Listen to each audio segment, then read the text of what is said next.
Welcome to another FPL video, the first one ahead of the 2022-23 season. Thank you very much for tuning in. What you see on the left hand side of your screen is my final rank for last season. So if you didn't tune in for the season review, you kind of get a rough idea of how I did. What I'm going to do today in this video is talk about my first draft in fpl.team. All the prices are provisional, so there could be quite a few changes actually, and I will be doing a first draft video when the game actually releases, kind of an FPL launch video, because as we actually saw very recently with FPL, the website, they actually said FPL will be released in sometime in July. Now my prediction would be the first week, maybe the second, but I'm more convinced that it would be in the first week of July. So the content is going to kind of step up from this point forth. I'm going to kind of break down all of my 15 players in my team, well, at least 14, because the second one is a cheap goalkeeper, as we'll talk about very soon. So let's get straight into this. A huge shout out goes out to FF Stuff and Fantasy Football Hub, which we'll be talking about throughout this video and using their tools, as well as fpl.team. So I'd highly recommend those free websites for your planning ahead of next season. Now, Ramsdale is the first name on the team sheet. Now, he is also someone that I am considering some alternatives to, and I'll highlight some of them later on. And actually, Arsenal and Ramsdale had a very poor end to the season, especially defensively. From Gameweek 30 onwards, no clean sheet. The last one was in Gameweek 30 against Aston Villa, and Bernd Leno was in goal. So Ramsdale had a very poor end to the season. Didn't actually do a really good job in terms of the XG prevented. He was actually right at the bottom of the list for goalkeepers. And if you look at the stats across the rest of the season, I mean, 12 clean sheets is decent, and expected clean sheets of 11.55. So that kind of matches up. Big chances conceded 53. That is slightly high for my liking. It's going to be nowhere near the likes of Alisson, Mendy, and a few other of these top goalkeepers like Ederson. An XGC of 42. So overall, kind of what you would expect. Arsenal have been conceding a lot of goals in the last few seasons, despite their kind of defensive reinforcements. They made a lot of improvement in the 2020-21 season defensively, but they kind of went backwards the following campaign. So that would concern me a little bit. I think Ramsdale would be priced around 5 million, and that's what FPL.team have as well. And I think he is definitely worth consideration. But what if Martinez suffers a price drop from 5.5 to 5 million, and Aston Villa have a very good start to the season as well? You've also got Raya. Brentford have a very good start in terms of fixtures, and I'll be showing you the fixture ticker very soon from Fantasy Football Hub. So there are going to be some alternatives here or there. A few others that I have noted down as well is Nick Pope, who is actually going to sign for Newcastle from Burnley, and a few others are Samba from Nottingham Forest. However, he is heavily linked with a move away. Manchester United are reportedly one of those teams involved and looking out for him. So I think those are the kind of 5 goalkeepers I'm mainly looking at. You always could look at Alisson, Mendy, or Ederson, for example, but I'm just not too sure if they're worth that extra million or so, because they won't make as many saves, and also because of the high quality in their teams. You know, at Liverpool, the likes of Salah, Trent, Robertson, etc. will all get the bonus points, so that limits Alisson's ceiling compared to someone like Ramsdale, who could potentially be one of the best FPL assets of their club, in this case Arsenal. I'm not entirely convinced by Ramsdale, to be quite frank, but I still think he's a good option and someone to consider, and I think he might just about offer more value than the Arsenal defenders, except for maybe the likes of Gabriel. So something to think about for sure. And my second goalkeeper will be Steele, so we're just going to move straight on to the defenders now. The first defender in this team, and I think he is a bit of a no-brainer, is Trent Alexander-Arnold, the highest scoring FPL defender last season with 208 points. You know, the stats speak for themselves. You can see that on screen. But I have to say, since Game Week 13 all the way until the end of the season, Robertson was the better option of the two. And I think the Scotsman will be 0.5 million less than whatever Trent will be priced at. If you want to see a price predictions video before the game releases in July, let me know. And that could be something we work on in the next couple of days. But I still think Trent is a great option and potentially even better than Robertson. But I don't think it's as clear cut as, oh, Trent is definitely better than Robertson, as was kind of obvious in the first half or the first stages of last season. From that point onwards, Game Week 13, I think Robertson was actually the clear winner of the two. So it's definitely something to think about. Either Trent or Robertson should be in your FPL team. You also have Van Dijk and Matip, but because of the extra attacking threat and the assists, I think one of those fullbacks is definitely worth it. A really good start to the season here with Fulham away, Crystal Palace at home, Man United away, Bournemouth at home, and Newcastle at home. I could see 15 points out of 15 for Liverpool, and probably 3 clean sheets, maybe even more, depending on what happens, and maybe an attacking return or two for Trent and Robertson. So I would definitely go for a Liverpool fullback. Let me know which one you're preferring at the moment. I still think actually there's a genuine conversation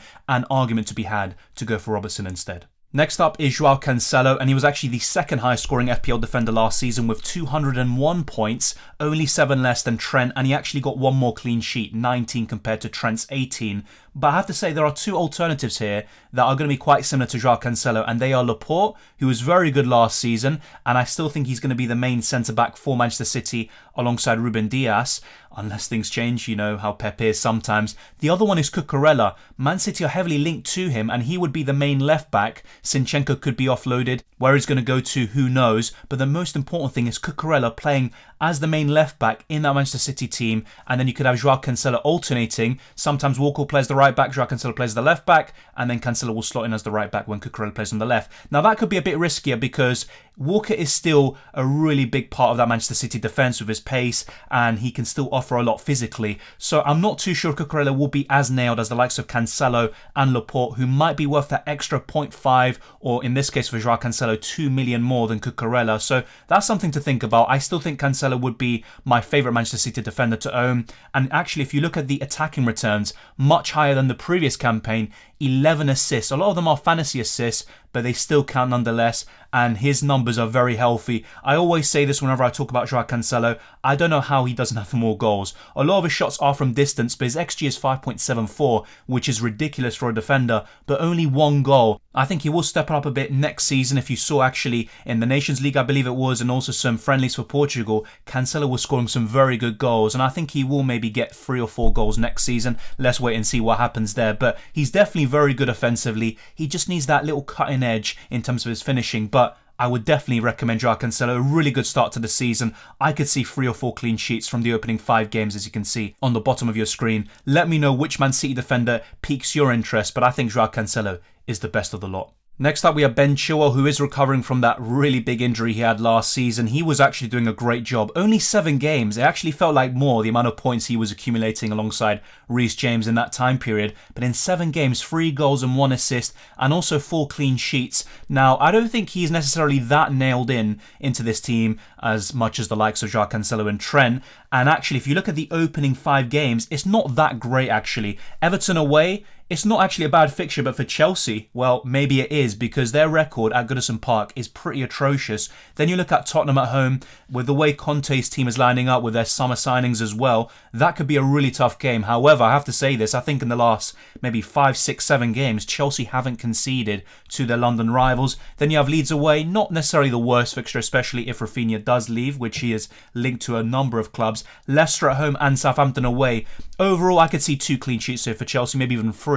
But with Chilwell, the main thing you're really targeting are attacking returns. He only scored 55 points last season, but that was from 7 games. So he actually averaged 9 FPL points per start, which is incredible and was by far the highest of any defender. But Chilwell could easily become Perisic or a few other defenders I've noted down here, such as Reece James and Joel Matip. He is someone I'm heavily considering, actually, and going double Liverpool defence with Matip and Trent Alexander-Arnold, and then going for a triple up elsewhere, which we'll talk about later on. But Ben Chilwell is definitely someone to keep an eye on. Reece James will probably be 0.5 million more because he played more minutes, and also his attacking returns. I think he got 4 goals and 5 assists. Absolutely ridiculous for a defender, and Chilwell didn't get that many minutes. But I think Chilwell would be 6 million, maybe 5.5, but ultimately I think he would be 6 million, and that would be a very good price for him. Hopefully he can stay injury free, and I think he could be a really good option so long as fitness isn't a problem. Johnny is an interesting one. I really like his first 5 games, but as we'll be talking about very soon, the first 10 games overall, when you're looking medium to long term,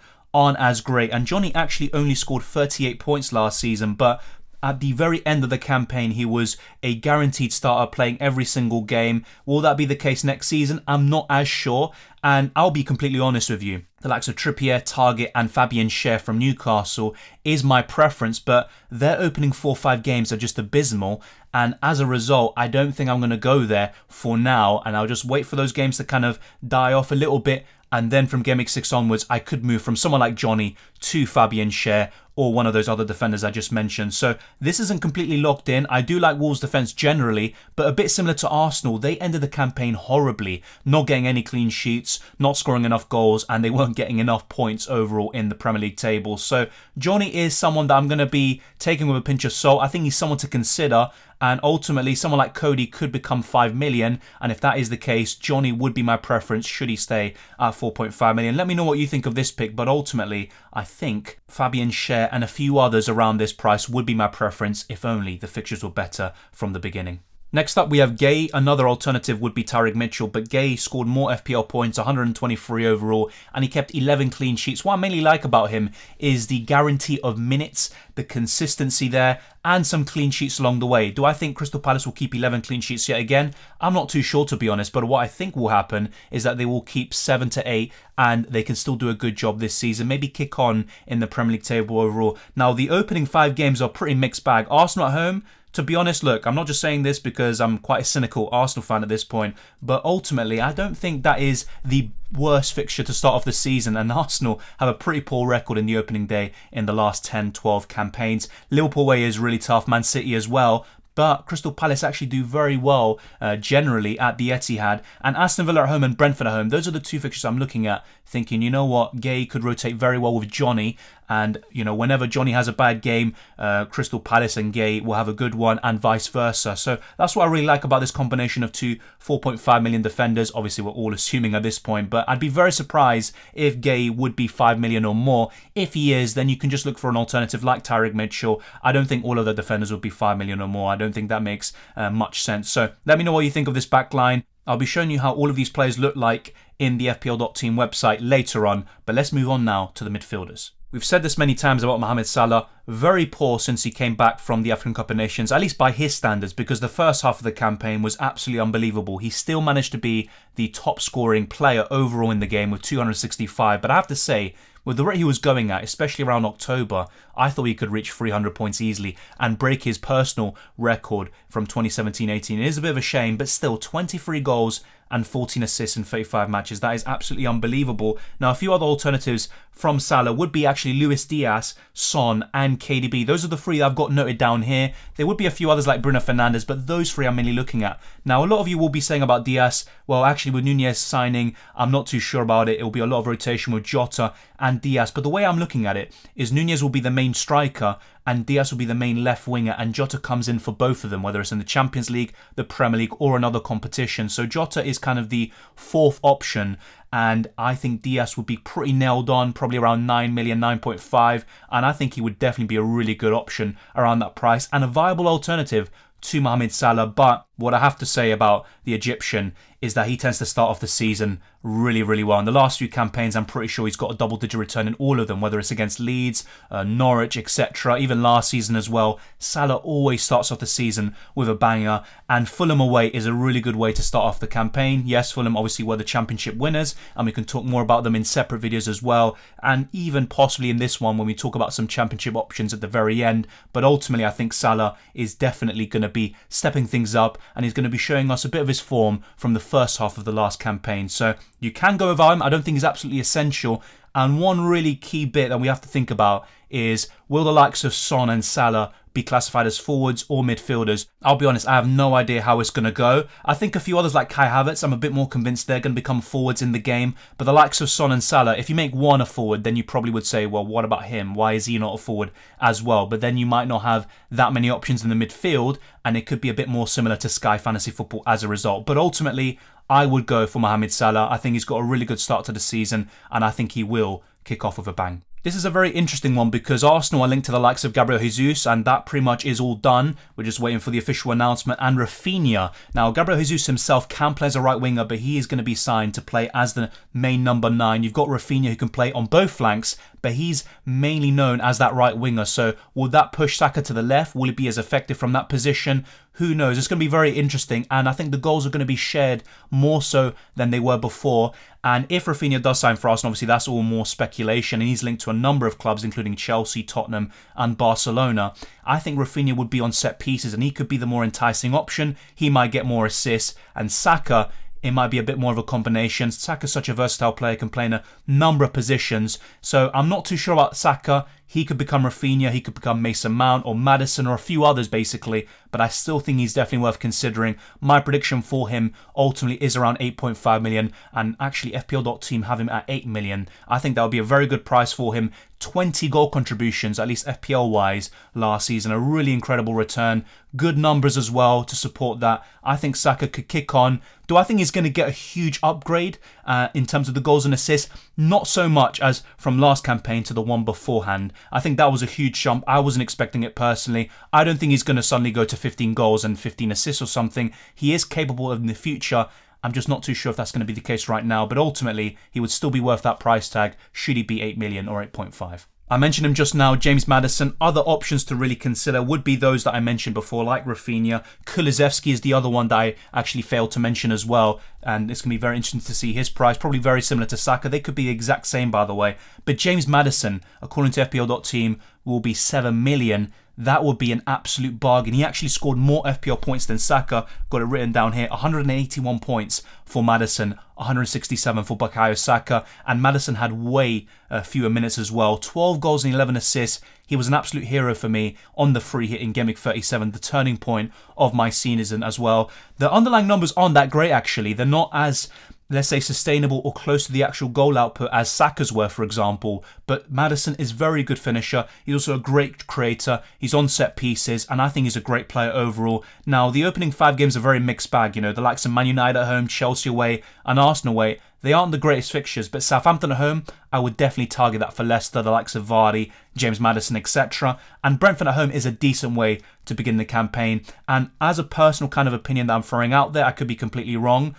I'm a bit concerned about Brentford. I know they were very good last season, but the last few campaigns we've been seeing the likes of Sheffield do very well in their first season back in the Premier League, but then kind of second season syndrome, you could call it, and they kind of really struggle to capitalise and to also push on from the foundations laid off from the previous campaign. So I'd be a bit concerned about Brentford. I think Leicester could score a few goals there, and it could be a high-scoring game in general. But Maddison, for me, is a really good option. If he is 7.5 million or under, I think he's definitely someone worth considering, despite the fixtures not being the best. Bruno G joined in January and he scored 67 FPL points, 5 goals and 1 assist for a kind of box-to-box holding midfielder in 17 appearances. Very impressive stuff, some decent underlying numbers, and as you can see, the opening 5 games, this is the main reason why I don't have the likes of Pope, Trippier, Target, Fabian Schär, etc. But I think one Newcastle option would definitely be worth it, and even with all of these tough games, I think Newcastle are capable of some FPL points and also some Premier League points. You know, I think they could be right up there in the top 8, maybe even fighting for the top 6, and then in the seasons to come, we all know they could become a mega force in British football. But Nottingham Forest at home, a really good way to start the season. After that, it does get a bit trickier. Man City and Liverpool are really big put-offs, but keep an eye out on Newcastle. I think those options that I just mentioned could be very good value for money. And now, let's move on to the final midfielder in this team. I'm admitting it now, I might be making a huge mistake, because if you look at the last campaign, forwards were an absolute disappointment, but I am going to actually offer, or at least invest quite a bit of money into that forward line, and I've got 2 midfielders that are probably going to be 6.5 million and under, and they could be rotating with the defenders as well as the forwards and other midfielders themselves. So I'm not too sure if I'm going to go for Gordon and Bruno G in the end, but I definitely would recommend one of those two, and also another one would be Jacob Ramsey. Keep an eye out on those 3 midfielders. Eriksen's another, he could be 7 million or 6.5 million. Those kind of 3 or 4 midfielders are definitely worth considering. Gordon actually had a bit of a breakout season, only 4 goals and 3 assists, but considering the fact he was only 4.5 million, an absolute bargain there, and some good underlying numbers as well to support the goal output. So keep an eye out on Gordon. I know Everton were awful last season, but Gordon was one of their shining lights there, and not a great start to the season there with Chelsea at home, but the rest, you know, isn't too bad, I think, and I could see some points there for Gordon and the other Everton assets. The likes of Richarlison could be leaving the club. Let's keep an eye on that situation, but Gordon isn't a bad option. I just don't think he's going to be that cheap. As things stand, I am going for Harry Kane over Erling Haaland, but that could easily change. Obviously, I really like the first game of the season against Southampton and a decent set of opening 5 fixtures on the whole, but I just think Manchester City are a far better team. Erling Haaland, I think, will do an absolutely insane job. Will he get 30, 40 goals? Maybe not just yet, but I think he will be definitely vying for that golden boot, and he's going to have so many chances created for him, and he's just going to do an absolute really good job, and he's going to be a great FPL option and could be a permanent captain at some stage of the season. But Harry Kane, really poor start to the last campaign, but he definitely kicked on after Conte joined around Gameweek 13-14. 17 goals, 11 assists. Very healthy numbers as well, as you can see. A bit of an underperformance in the XG, but that was mainly as a result of his time under Nuno Espirito Santo. Now, Harry Kane actually scored 192 points overall, and he was the highest scoring forward last season, and he's definitely someone worth considering. I just think that we kind of forget him too easily. Heung-min Son could be classified as a forward, and if that's the case, I think Harry Kane could be my preference out of the two, but so long as Heung-min Son is a midfielder, that's where the South Korean would always be my number one pick out of the two, just for the extra points as a midfielder, for the clean sheet and for goals scored. So that's going to be a very interesting one, and ultimately if Son is a forward, then I just think that Harry Kane would definitely be my pick out of the two. What I really like about having a premium in the midfield, as we do with Salah, and having one in the attack, is that you can easily switch between Harry Kane and Erling Haaland. In midfield, you can go from Kevin De Bruyne to Salah, and a few others as well, maybe even Bruno Fernandes should he kick on this season. So very interesting one to keep an eye on, but as things stand, I am going for Harry Kane. A bit similar to Harry Kane, Ivan Toney had a poor start to the last campaign. He got me a few returns, but it was still very underwhelming, and he actually set the championship goal scoring record before going into the Premier League. Then Mitrovic absolutely smashes it off the park with 43 goals and 7 assists in 44 games. Absolutely unbelievable. He would be one alternative to Ivan Toney should he be a bit too expensive. I think Toney would be around 7 million, 7.5. Then you've got Undav from Brighton. Keep an eye on him. Brighton create a lot of chances but don't have that finisher. Things could change now with the signing of Undav. Then you've got a few others that I've got noted down here. Bamford, the forgotten man, and Callum Wilson. Should he stay fit, Newcastle are a better team now. He is definitely one to keep an eye on. So I think one of those 5 forwards as your kind of medium price forward would definitely be worth considering. And there's going to be one more forward I'm going to talk about at the very end of this video, but keep an eye out on Toney. I am concerned about Brentford and whether they'll stay up or at least do as well as they did in the last campaign. But even if they struggle, I think Ivan Toney will still get goals and get FPL points. In this section, I'm going to be talking about the Championship players and my final player in the squad, Brennan Johnson. He is classified as a forward here in fpl.team and at 4.5 million. I don't think he's going to be that cheap. If he is, then he's probably going to be in my team no matter what. The likes of Undav, for example, I think would be over 6 million. So if Brennan Johnson was even cheaper, then it's definitely a viable alternative. 16 goals and 9 assists in the Championship. He is Nottingham Forest's best attacker, so keep an eye out on him. Very good as well on the eye, so a very nice play overall. Keep an eye out on Brennan Johnson. A few others I want to really highlight from Fulham, for example, are obviously Mitrovic. Will he finally do well in the Premier League? 43 goals and 7 assists in the Championship last season, as I mentioned earlier. Absolutely incredible numbers, and let's see if he can replicate that. Then you've got Harry Wilson from Fulham as well. 10 goals, 19 assists in 41 games. And the other one that I really want to mention is Solanke from Bournemouth. 29 goals and 7 assists. Ultimately, though, I'm really looking at the likes of Brennan Johnson, Harry Wilson and Mitrovic. Those are probably my favourite options of the lot. And there are a few other things to mention in terms of these Championship clubs. So you look at Nottingham Forest themselves. They were bottom of the Championship until Steve Cooper took over. And from that point onwards, they actually scored the most goals in the Championship and conceded the least. So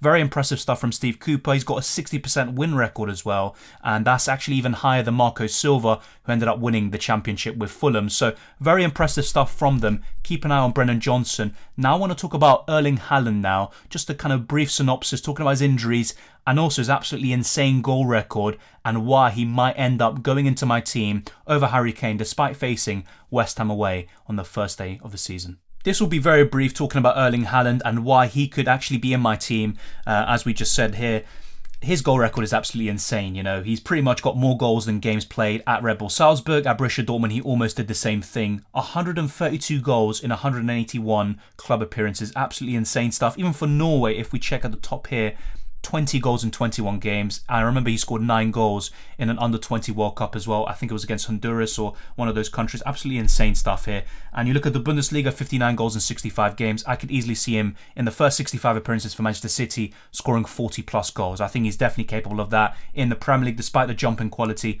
Champions League as well, more goals than games played for both Dortmund and Salzburg. 23 goals in 19 games. This is why I always recommend him in UCL Fantasy. His numbers are insane. Do I think he's going to hit the ground running? Yes. Maybe not to the same extent as he did in his previous clubs and for his country, but I still think he's going to do a very good job. My main concern with him is injuries. Now, it's kind of a bit of a double-edged sword in terms of the arguments here, because as you can see, apart from the muscular problems, which has been repeated 3 times here, most of these injuries are different, which is a plus but also a negative.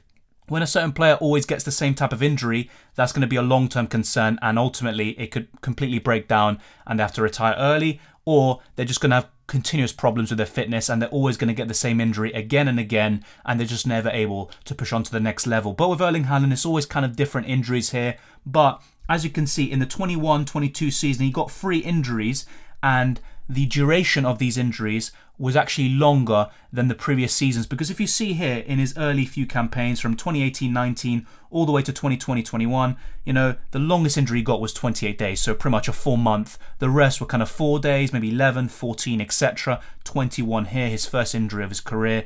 But here, in the last campaign, most of his injuries were several weeks. Now, that isn't really what you want to hear, but I still don't think, in terms of the injuries and the problems they're going to cause, I don't think it's going to be a huge cause for concern. It's just something to be mindful of with Erling Haaland. I think he will pick up an injury or two throughout the campaign, but it won't be a reoccurring thing throughout the whole season. Let's wait and see. I could be completely wrong. Hopefully I haven't jinxed him, but it's just something to be mindful of. Obviously the games missed is also a very good kind of indicator of how serious these injuries are, and as you can see in the last campaign, he did miss actually 16 games through injury for Borussia Dortmund. So keep an eye on that situation, but ultimately don't be too cautious and don't be put off Erling Haaland just because of his injury record, because when he is fit, he's going to score goals. That's the way I see it. It's not going to be as simple as that, but ultimately I'm quite confident in his ability and his goal scoring. I think he's going to hit the ground running. He's going to be a great FPL option, and ultimately he could be in my team over Harry Kane. But speaking of my team, let's finally show you my team on fpl.team.